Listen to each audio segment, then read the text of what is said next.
Chapter 18. It was in the 4th year of my apprenticeship to Joe, and it was a Saturday night.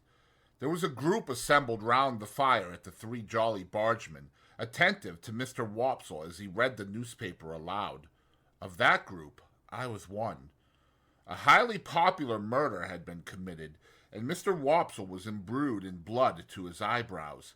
He gloated over every abhorrent adjective in the description, and identified himself with every witness at the inquest. He faintly moaned, "I am done for," as the victim, and he barbarously bellowed, "I'll serve you out," as the murderer. He gave the medical testimony in pointed imitation of our local practitioner, and he piped and shook as the aged turnpike keeper who had heard blows, to an extent so very paralytic as to suggest a doubt regarding the mental competency of that witness. The coroner, in Mr. Wopsle's hands, became Timon of Athens, the beetle Coriolanus. He enjoyed himself thoroughly, and we all enjoyed ourselves, and we were delightfully comfortable. In this cozy state of mind, we came to the verdict, willful murder. Then, and not sooner, I became aware of a strange gentleman leaning over the back of the settle opposite me, looking on. There was an expression of contempt on his face, and he bit the side of a great forefinger as he watched the group of faces. "Well," said the stranger to Mr. Wopsle, when the reading was done, "you have settled it all to your own satisfaction, I have no doubt." Everybody started and looked up, as if it were the murderer. He looked at everybody coldly and sarcastically. "Guilty, of course," said he. "Out with it, come!" "Sir," returned Mr. Wopsle, "without having the honor of your acquaintance, I do say guilty." Upon this, we all took courage to unite in a confirmatory murmur. "I know you do," said the stranger. "I knew you would. I told you so. But now I'll ask you a question.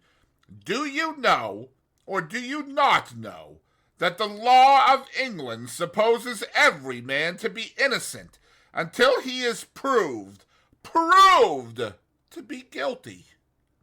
"Sir," Mr. Wopsle began to reply, "as an Englishman myself, Come!" said the stranger, biting his forefinger at him. "Don't evade the question. Either you know it, or you don't know it. Which is it to be?" He stood with his head on one side, and himself on one side, in a bullying, interrogative manner, and he threw his forefinger at Mr. Wopsle, as it were to mark him out, before biting it again. "Now," said he, "do you know it, or do you not know it?" "Certainly I know it," replied Mr. Wopsle. "Certainly you know it.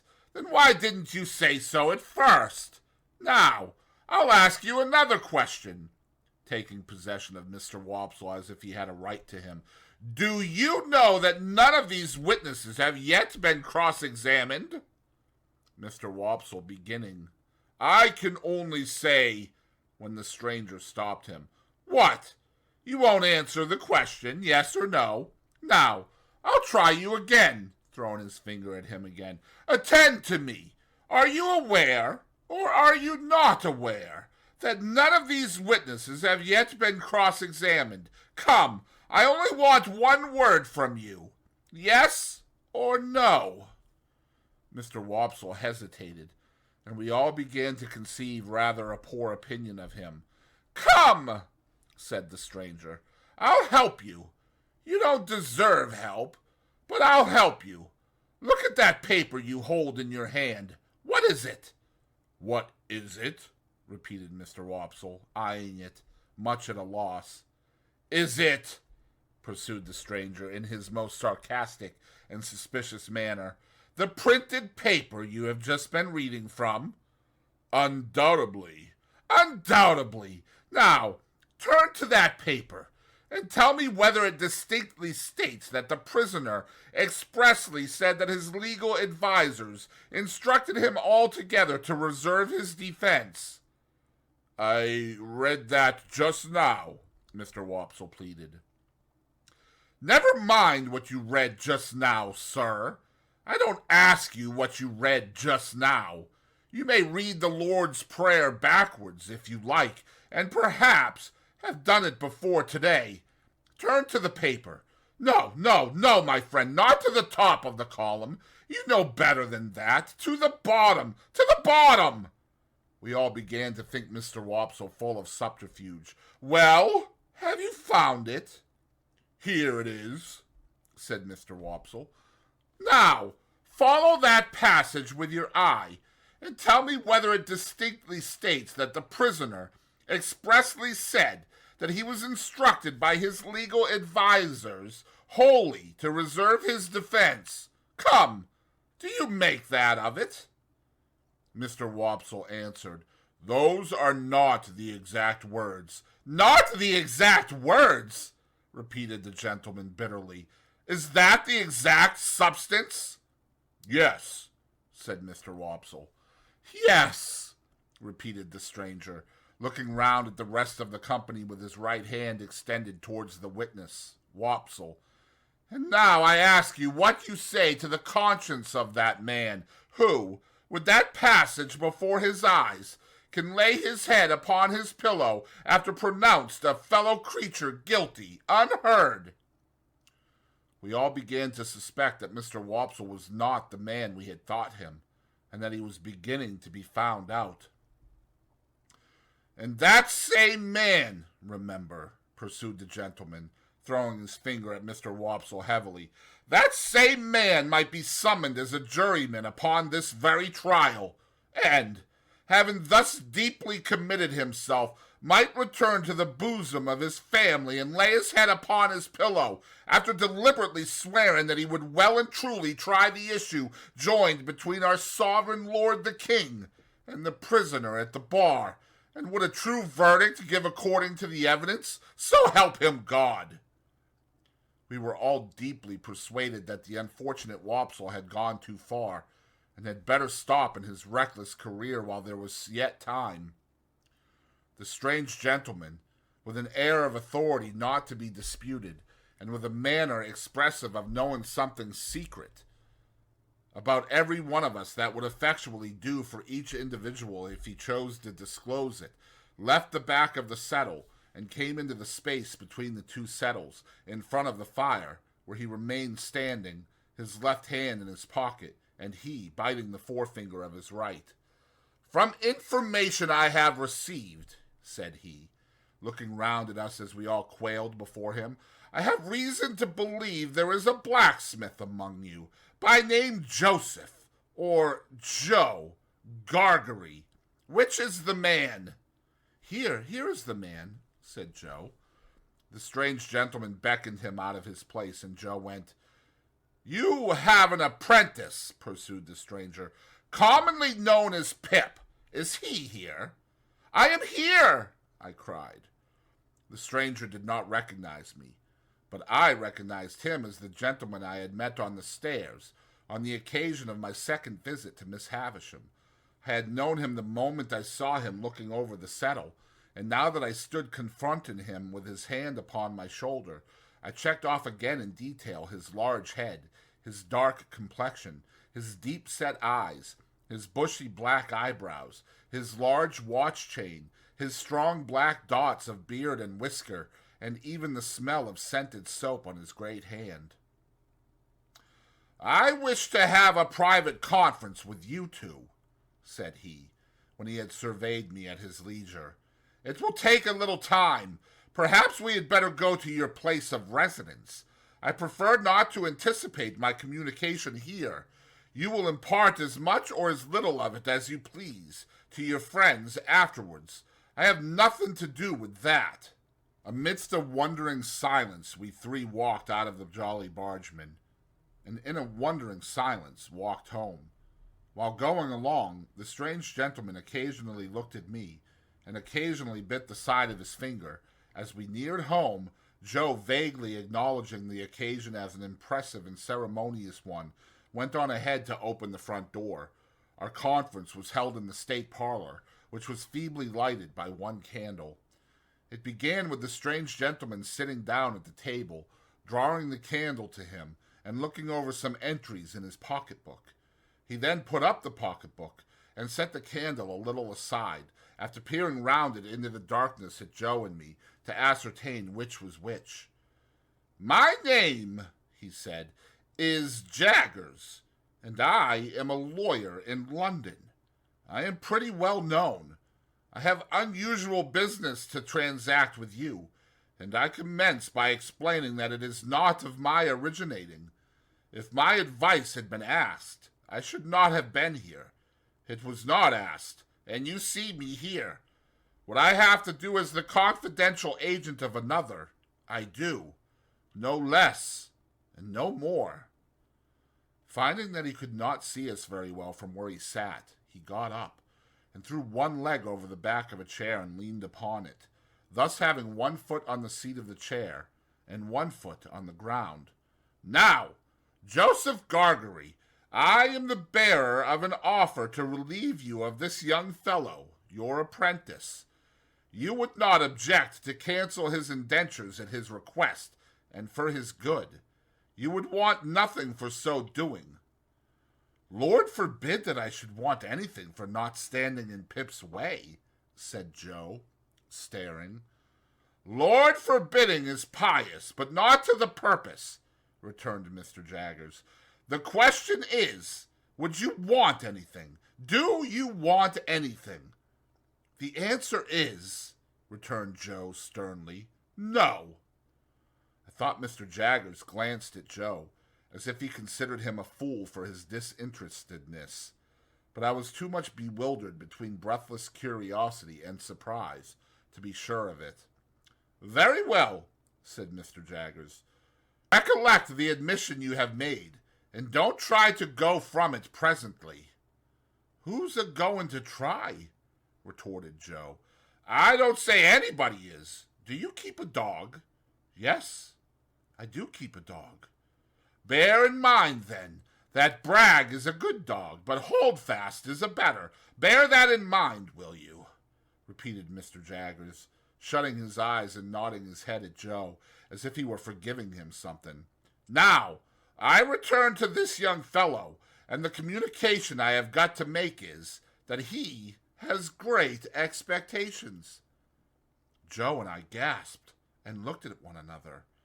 "I am instructed to communicate to him," said Mr. Jaggers, throwing his finger at me sideways, "that he will come into a handsome property. Further, that it is the desire of the present possessor of that property that he be immediately removed from his present sphere of life and from this place, and be brought up as a gentleman, in a word, as a young fellow of great expectations."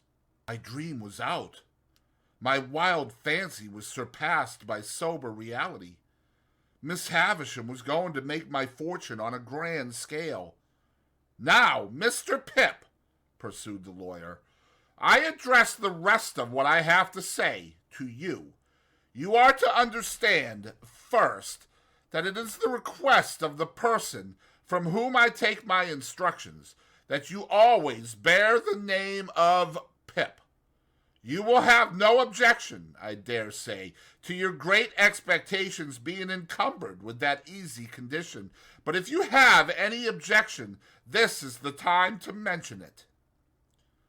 My heart was beating so fast, and there was such a singing in my ears, that I could scarcely stammer I had no objection. "I should think not. Now, you are to understand, secondly, Mr. Pip, that the name of the person who is your liberal benefactor remains a profound secret until the person chooses to reveal it. I am empowered to mention that it is the intention of the person to reveal it at first hand by word of mouth to yourself.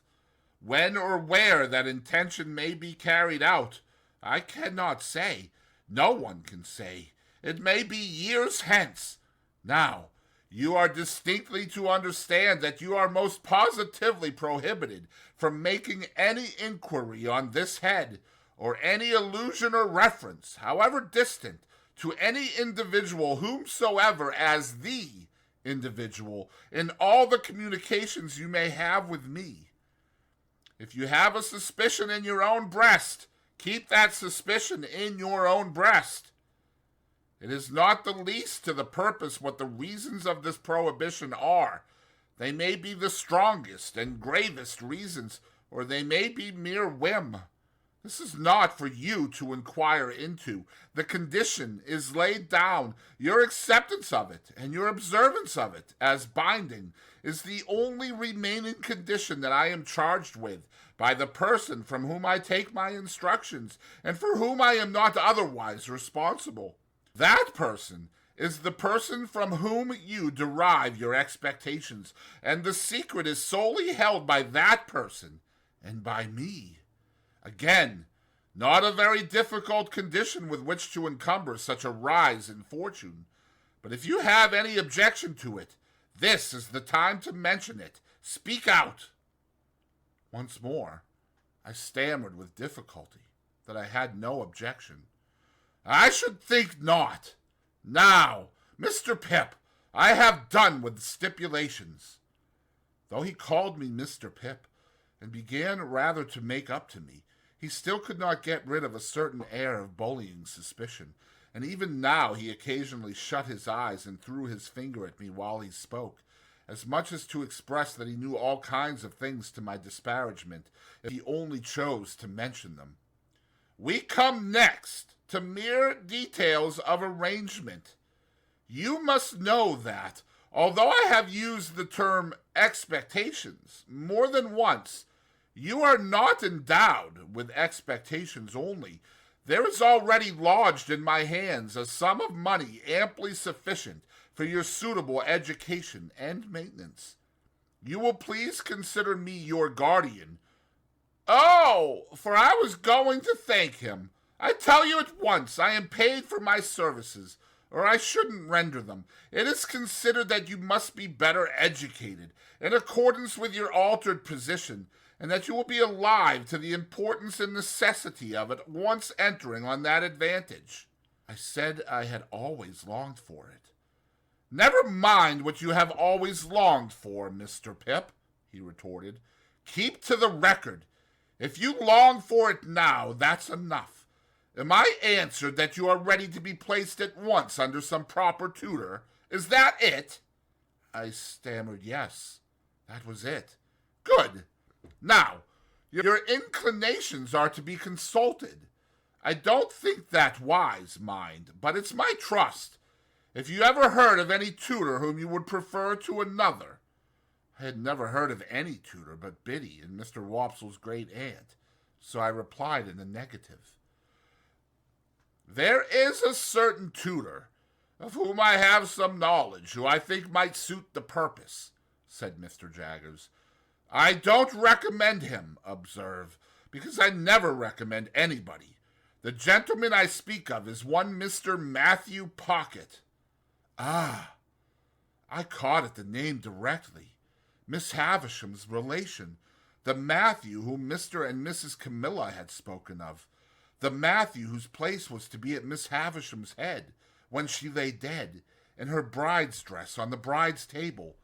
You know the name, said Mr. Jaggers, looking shrewdly at me, and then shutting up his eyes while he waited for my answer. My answer was that I had heard of the name. Oh, said he, you have heard of the name, but the question is, what do you say of it? I said, or tried to say, that I was much obliged to him for his recommendation. No, my young friend, he interrupted, shaking his great head very slowly. Recollect yourself. Not recollecting myself, I began again that I was much obliged to him for his recommendation. No, my young friend, he interrupted, shaking his head and frowning and smiling both at once. No, no, no! It's very well done, but it won't do. You're too young to fix me with it. Recommendation is not the word, Mr. Pip. Try another. Correcting myself, I said that I was much obliged to him for his mention of Mr. Matthew Pocket. That's more like it, cried Mr. Jaggers. And, I added, I would gladly try that gentleman. Good. You had better try him in his own house. The way shall be prepared for you, and you can see his son first, who is in London. When will you come to London?" I said, glancing at Joe, who stood looking on motionless, that I supposed I could come directly.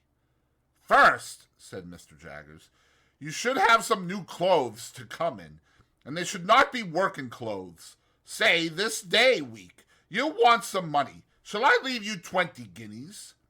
He produced a long purse with the greatest coolness, and counted them out on the table and pushed them over to me. This was the first time he had taken his leg from the chair. He sat astride of the chair when he had pushed the money over, and sat swinging his purse and eyeing Joe. "Well, Joseph Gargery, you look dumbfoundered."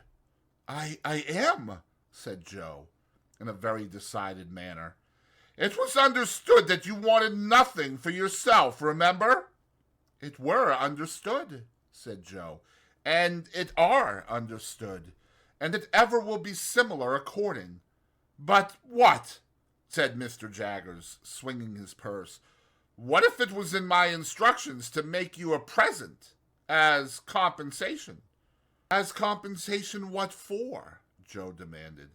"For the loss of his services." Joe laid his hand upon my shoulder with the touch of a woman. I had often thought him since, like the steam hammer that can crush a man or pat an eggshell, in his combination of strength with gentleness. "Pip is that hearty welcome," said Joe, "to go free with his services, to honor and fortune as no words can tell him.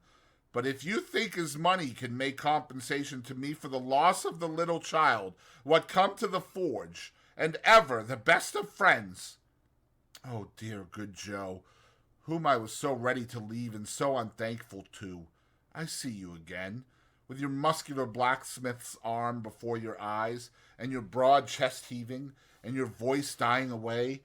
Oh, dear good faithful tender Joe, I feel the loving tremble of your hand upon my arm, as solemnly this day as if it had been the rustle of an angel's wing. I encouraged Joe at the time. I was lost in the mazes of my future fortunes, and could not retrace the bypaths we had trodden together. I begged Joe to be comforted, for, as he said, we had ever been the best of friends, and, as I said, we ever would be so. Joe scooped his eyes with his disengaged wrist, as if he were bent on gouging himself, but said not another word. Mr. Jaggers had looked on at this, as one who recognized in Joe the village idiot, and in me his keeper. When it was over, he said, weighing in his hand the purse he had ceased to swing, "Now, Joseph Gargery, I warn you, this is your last chance. No half measures with me. If you mean to take a present that I have it in charge to make you, speak out, and you shall have it. If, on the contrary, you mean to say—" Here, to his great amazement, he was stopped by Joe suddenly working round him with every demonstration of a fell pugilistic purpose. "Which I meant to say," cried Joe, "that if you come into my place bull-baiting and badgering me, come out. Which I meant to say is, sec if you're a man, come on. Which I meant to say that what I meant to say, and stand or fall by." I drew Joe away, and he immediately became placeable, merely stating to me, in an obliging manner, and as a polite expostulatory notice to anyone whom it might happen to concern, that he were not a-going to be bull-baited and badgered in his own place. Mr. Jaggers had risen when Joe demonstrated, and had backed near the door. Without evincing any inclination to come in again, he there delivered his valedictory remarks. They were these: "Well, Mr. Pip, I think the sooner you leave here, as you are to be a gentleman, the better. Let it stand for this day week, and you shall receive my printed address in the meantime. You can take a hackney coach at the stage-coach office in London, and come straight to me. Understand that I express no opinion, one way or other, on the trust I undertake. I am paid for undertaking it, and I do so. Now understand that, finally. Understand that." He was throwing his finger at both of us. and I think I would have gone on, but for his seeming to think Joe dangerous, and going off. Something came into my head which induced me to run after him, as he was going down to the Jolly Bargeman, where he had left a hired carriage. "I beg your pardon, Mr. Jaggers." "Halloa!" said he, facing round. "What's the matter?" "I wish to be quite right, Mr. Jaggers, and to keep to your directions, so I thought I had better ask, would there be any objection to my taking leave of anyone I know about here before I go away?" "No," said he, looking as if he hardly understood me. "I don't mean in the village only, but uptown." "No," said he, "no objection." I thanked him and ran home again, and there I found that Joe had already locked the front door and vacated the state parlor, and was seated by the kitchen fire with a hand on each knee, gazing intently at the burning coals. I too sat down before the fire and gazed at the coals, and nothing was said for a long time. My sister was in her cushioned chair in her corner, and Biddy sat at her needlework before the fire, and Joe sat next to Biddy, and I sat next to Joe in the corner opposite my sister. The more I looked into the glowing coals, the more incapable I became of looking at Joe. The longer the silence lasted, the more unable I felt to speak. At length I got out, "Joe, have you told Biddy?"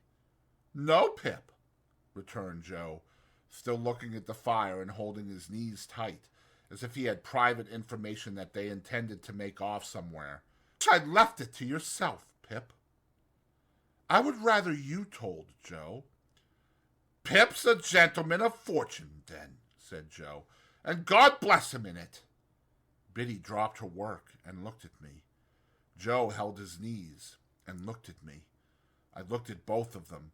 After a pause, they both heartily congratulated me, but there was a certain touch of sadness in their congratulations that I rather resented. I took it upon myself to impress Biddy, and through Biddy, Joe, with the grave obligation I considered my friends under, to know nothing and say nothing about the maker of my fortune. It would all come out in good time, I observed, and in the meanwhile nothing was to be said, save that I had come into great expectations from a mysterious patron. Biddy nodded her head thoughtfully at the fire as she took up her work again, and said she would be very particular, and Joe, still detaining his knees, said, Aye, I'll be curvily particular, Pip." And then they congratulated me again, and went on to express so much wonder at the notion of my being a gentleman that I didn't half like it. Infinite pains were then taken by Biddy to convey my sister some idea of what had happened. To the best of my belief, those efforts entirely failed. She laughed and nodded her head a great many times, and even repeated after Biddy the words "Pip" and "property." But I doubt if they had more meaning in them than an election cry, and I cannot suggest a darker picture of her state of mind. Never could have believed it without experience, but as Joe and Biddy became more at their cheerful ease again, I became quite gloomy. Dissatisfied with my fortune, of course I could not be, but it is possible that I may have been, without quite knowing it, dissatisfied with myself. Anyhow, I sat with my elbow on my knee and my face upon my hand, looking into the fire, as those two talked about my going away, and about what they should do without me, and all that. And whenever I caught one of them looking at me, though never so pleasantly, and they often looked at me, particularly Biddy, I felt offended, as if they were expressing some mistrust of me, though heaven knows they never did by word or sign. At those times I would get up and look out at the door, for our kitchen door opened at once upon the night, and stood open on summer evenings to air the room.